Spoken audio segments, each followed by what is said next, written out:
Hi, everyone. I'm Owen Oszust, and I go to Michigan State. I'm a freshman there. I am originally from Canton, Michigan, but I went to Plymouth High School as the Park, which is the three schools. But I am an avid broadcaster. I want to be a sports broadcaster one day. I've been broadcasting ever since my junior year of doing high school football and basketball games, and now I'm doing games up here in Michigan State, which is super cool for Impact East Lansing. So I've done a lot of things, but I'm still looking to improve, make connections up here, and yeah, I'm super excited right now.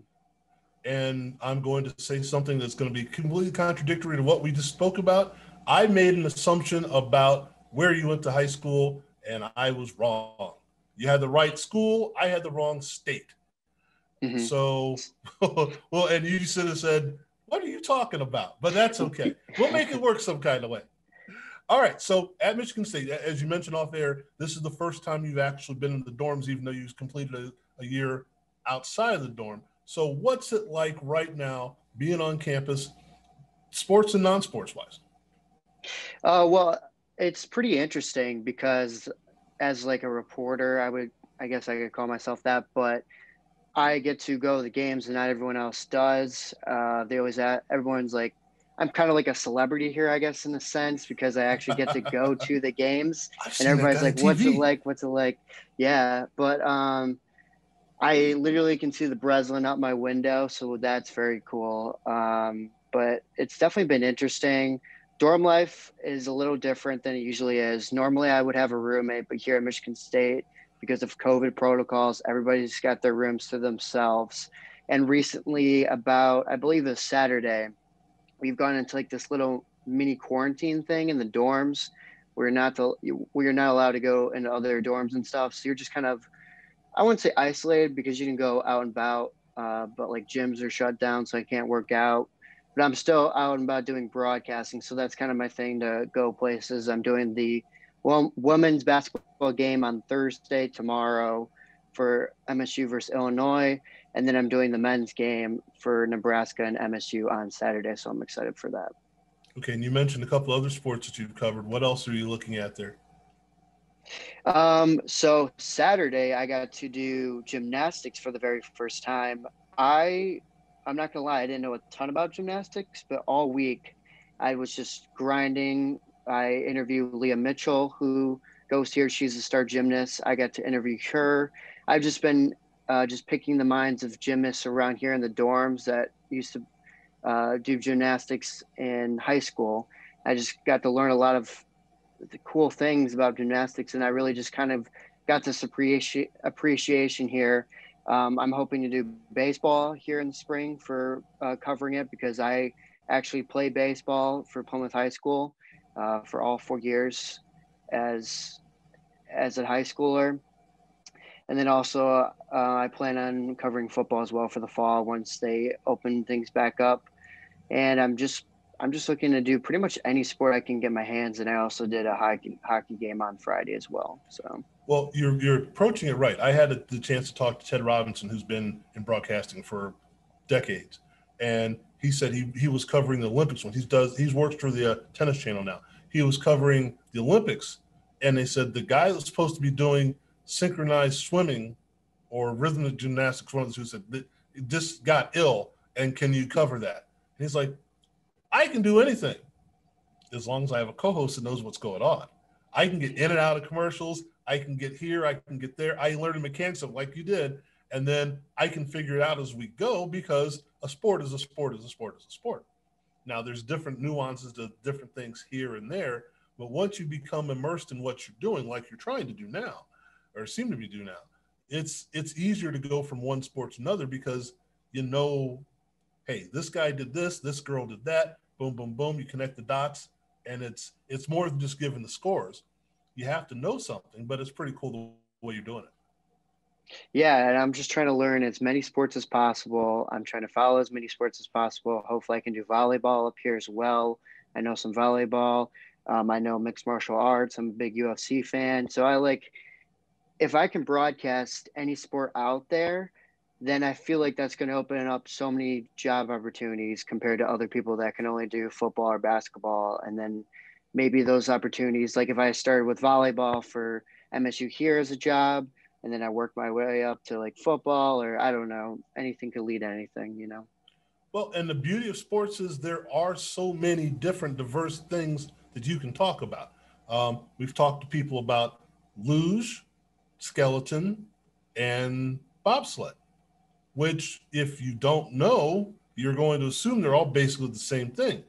When I've had a chance to talk to those people in different disciplines, they're like, oh no, I wouldn't dare do skeleton, or luge is stupid. Like, it's the same thing, isn't it? No, one you're facing forward, the other one you're not facing forward. So you're going head first down the mountain or down the hill, and you can't see where you're going. And the other one, like, oh, I hadn't thought about it that way.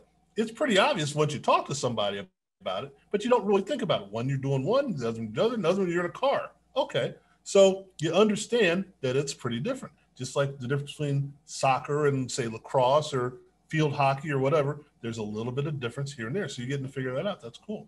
So could you say that you have of the things that you didn't play, baseball or whatever, that there's a favorite one so far that you found out something about it that you didn't know you were going to find out about? Well, obviously, I played baseball for a very long time, so I know a ton about baseball. I could definitely be a color analyst for that.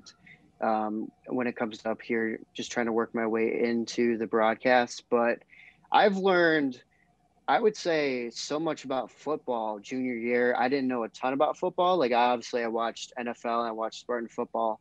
But then I just really dove into routes, types of formations, plays, just learning how to get really good at broadcasting football. And then basketball, of course. I mean, I would say it's a much simpler game to broadcast, but it's quicker. Hockey, you got to follow the puck. That's, in my mind, that's probably the hardest sport to broadcast, just because you got to keep up with it and the action, and just change your words up and stuff like that. But I've learned a lot about every sport, to be honest. Like, I think it's super fascinating to just dive right in, learn the history, learn the rules, of course, because as a play-by-play broadcaster, you have to know the rules, Right. or else you're going to get exposed on national television for not knowing the rules.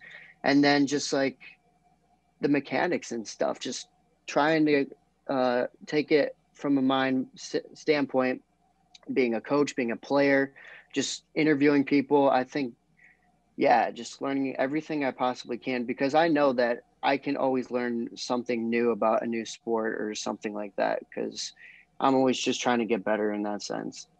The one thing I found interesting about hockey, or several things, but the one that stands out is that, or two things actually, there's as much action happening off the puck as there is on the puck.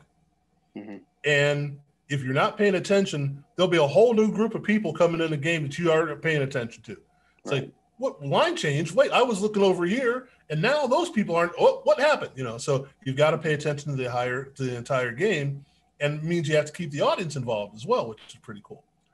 So when you're doing something like a football that you weren't sure about to start with, how do you get now people to understand that maybe were as unsure as you were when you started, to go, okay, here is a base or a football set or a play or a call. How do you get people to say, I'm not exactly sure what football is, but I enjoy it because you're calling the game?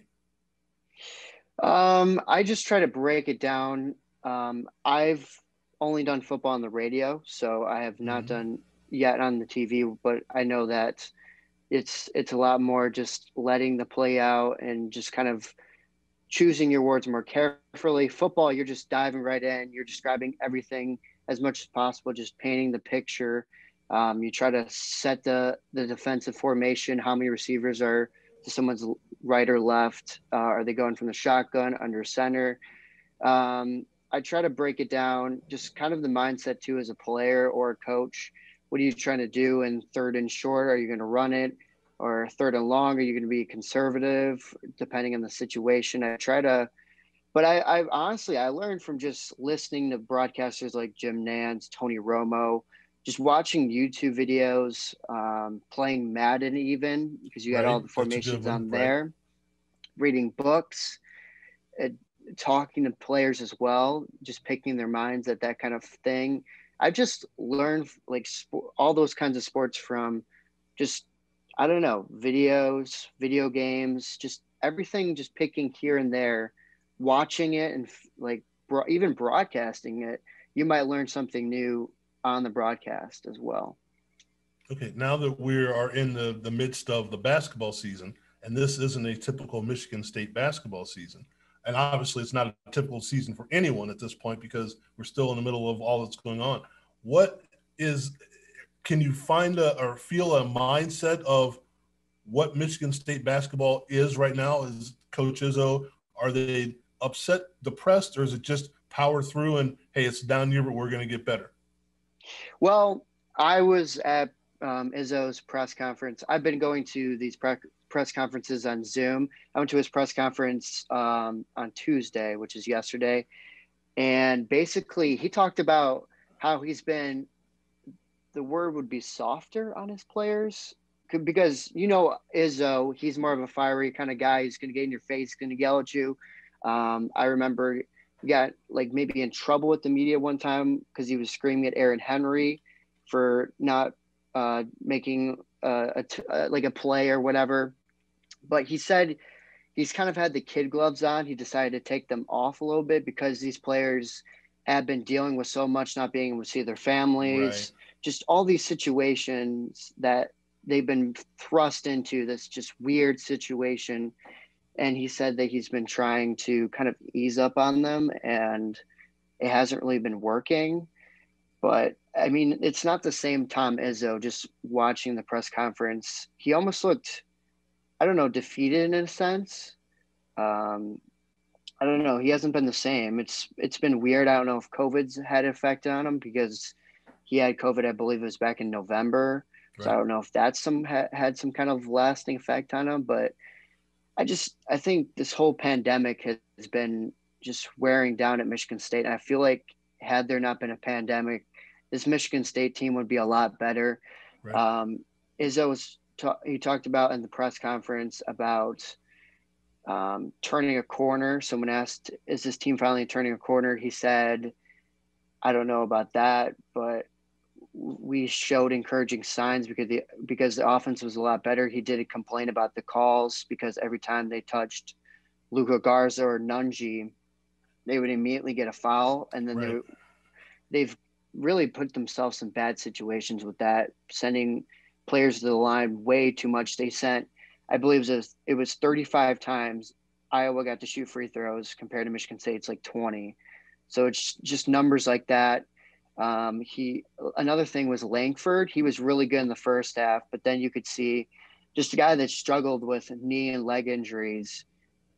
He just looked tired, and Izzo said that. He said he's got to play him less. So just these kind of minor adjustments. I definitely expect them to beat Nebraska, but if they're going to keep this tournament streak going, they're pretty much going to have to win out, which is a Right. lot to ask. Right. But I don't I'm gonna, know, Aaron. no, I go was ahead. just Go going to ahead. say, okay, I was just going to say, Aaron Henry as a star player. I don't love him as a star player because he's more of a two or three on a team. That's why they're really missing Cassius Winston or Xavier Right. Tillman right now to just take over a game. And I mean, Aaron has done that at some points, but he doesn't really have the help either. And when you don't have a good number two, like Rocket, he really turned it up last year, and this year's just struggled shooting the basketball at times. And then we scored 37 points against Rutgers. That was the lowest point total since 2008. And then this is like the worst start in Big Ten play for Michigan State since 1969. So it's just been a lot of just factors for this team. Um, I don't know. To be honest, I think they kind of just want this season to get over with in a Right. sense. I know they wouldn't admit that, but like next year, you got some really good recruits. Amani might reclassify to 2021 because he's just got one credit left until he's college like ready to graduate from high school. So I could definitely see that happening. And if he does that, the Michigan State's going to be a whole different team. But I don't know at this point. Losing Cassius, losing Xavier Tillman, it's just been big. And then you got the pandemic. So it's just all these factors. It's been really tough on Michigan State. I'm going to throw a theory at you that I just thought Mm-hmm. of. and I don't even know if it's obviously not fully thought out, but I'll throw it at you. Between Kentucky, Calipari, Duke with Krzyzewski, Michigan State with Izzo, and Bill Self at Kansas. You have four teams that are usually, you could throw Roy Williams in there at North Carolina as well. Right. Teams that are normally very good that are suffering through this pandemic. And my theory is, and this, like I said, I just came up with it, is it because when they get their hands on a team, they craft and mold that team, and they have a chance to really take something from nothing. And by the time you see them, and that's starting in the preseason and in their early season practices, by the time you see them at this time of year, they've crafted a powerhouse. Whereas, yeah, no, I totally agree with that, because Izzo's teams will start kind of shaky. That's why he really packs his schedule with non-conference teams like Duke, Virginia, just teams like that, and they'll play in really hard tournaments.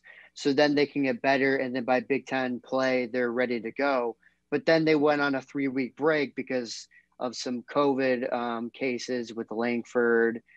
Gabe Brown is currently out with COVID, and then Steve Izzo and Madisa Sissoko all got COVID as well. But you're absolutely right. And Coach K at Duke has struggled with some COVID cases as well. So it's just like, I think the pandemic has really hit the blue bloods hard. And now Michigan too, they were really striving. Hunter Dickinson is easily the Big Ten freshman of the year at Michigan. And now they're going to be out for 2 weeks because of the whole COVID variant there. I know nobody on their team has it, but just not being able to play is really big, and it's really impacted these younger players. And like you said, these legendary coaches that really craft their team and then they're ready to go by March. I mean, they're not going to be ready, at least at the same capacity that they would have been if there was no pandemic. You don't have a chance to, and I know as a former coach, you take a practice or a game and you work on what you learned from that, good or bad, and you apply that to the next practice or game, and then so on and so forth. Well, when you don't have either one and you play on Tuesday and then you don't play again, you don't even have practice again for another 2.5 weeks, it's kind of hard to make that continuity. And I'm seeing that the bigger name coaches that probably have a more of that approach. Now, you can also say that Mark Few's doing well at Gonzaga and so on and so forth. So there are a couple of them, but even Tony Bennett isn't having that kind of season at Virginia. So it just makes you wonder if that's, if you're the kind of coaches roll the ball out and go, hey, you don't have anything to worry about. But if you're the kind of coach that crafts your team and makes sure your players do what they do and fit into a system, it looks like it's been kind of tough. Definitely. And all these teams that we were talking about, they lost big players to the draft and just graduating as well. So that's a big thing. I know the Zags, I know they play in an easy conference and whatnot, but they've looked really good. But like you said, these teams that seem to be more experienced in a sense and had their players coming back, they have a little bit more of an advantage than these teams that have one and dones, players that graduated, Cassius Winston and Xavier Tillman getting drafted. So it's just like, yeah, that's definitely played a factor. I would say your theory is correct. So coming out of this, hopefully at the end of this year or by next season, do you think that most of these teams will these coaches, I should say, not the teams, the coaches, will see their way clear? Or is it, hey, we've got a whole new way we have to do things now? Honestly, I have no idea. I think this pandemic is going to change a lot of things on and off the court for everybody. I'm hoping by next basketball season, everybody's going to be in the zone and all the basketball arenas around the country. I guess we'll have to see, to be honest. I think it's too early to really tell because 2020 was so unpredictable about sports and whatnot. But I think some things will definitely change coaching wise.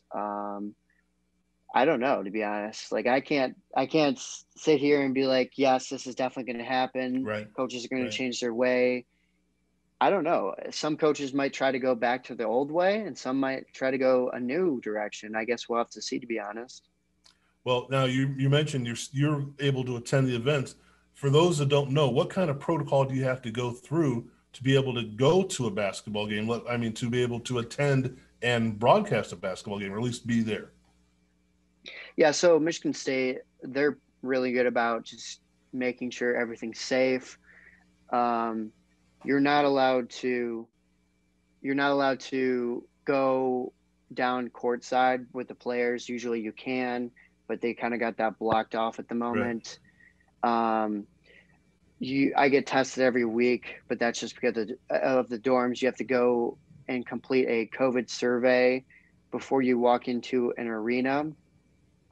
And then once you're in there, you're not allowed to take your mask off for any reason. And basically, you're spaced around I want the lower bowl, but it's like not actually in the seats, whatever that.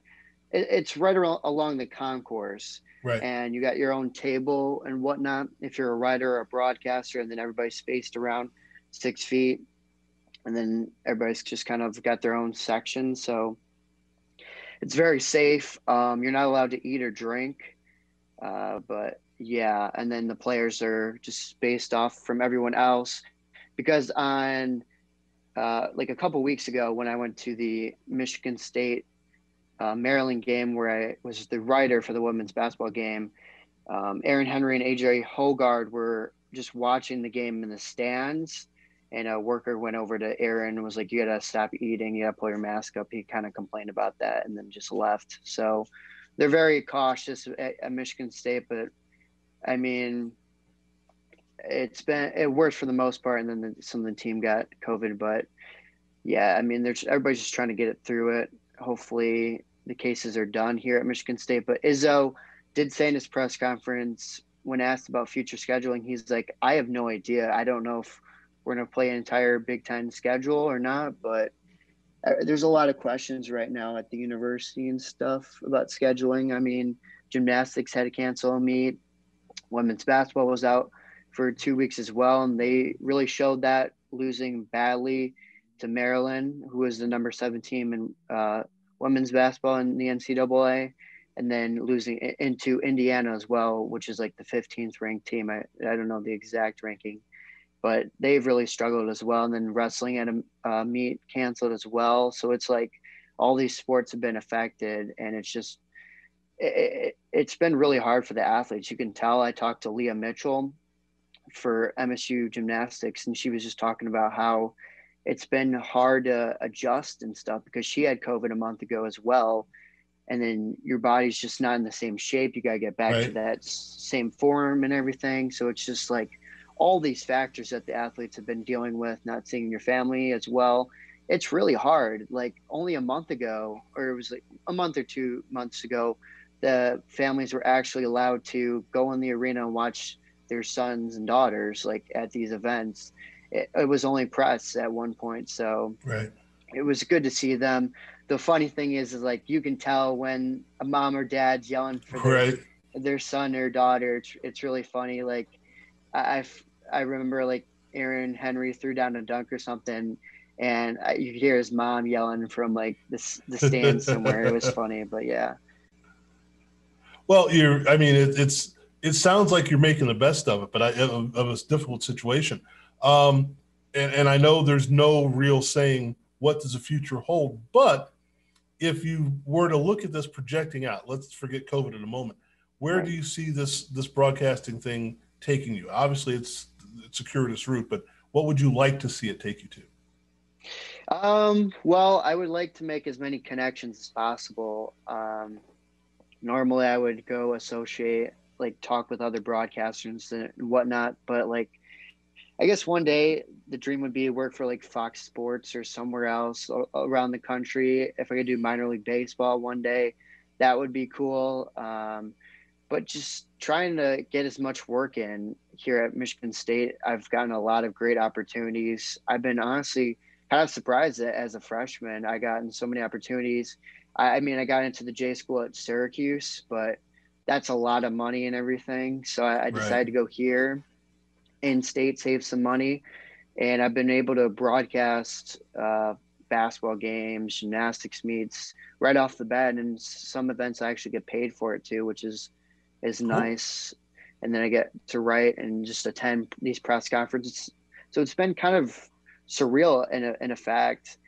And like everyone else doesn't get to do it. So it's like especially cool this year, I guess I would say in a sense. But I'm super excited. when the ISM's going to be back and everything, I can actually go on the court pregame and talk to players and stuff. Right. I'm so excited for that. But yeah.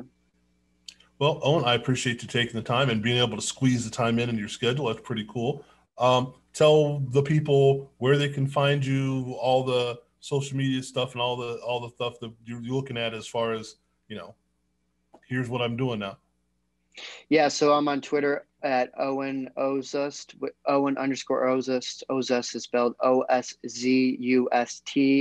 On Instagram, the same thing. LinkedIn, you can follow me there. Also, Owen underscore Oszust.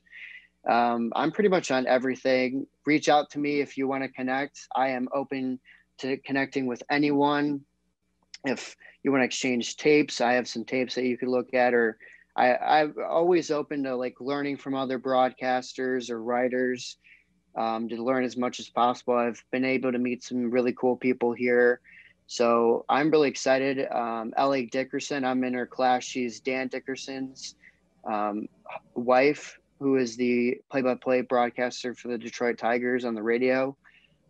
So she's been really cool with making some connections. She hooked me up with Leah, and she also knows Kathy George here, the volleyball coach at Michigan State for women's. So just, yeah, reach out to me. I want to get as good as possible. Yeah, I mean, I'm open to anything, to be honest.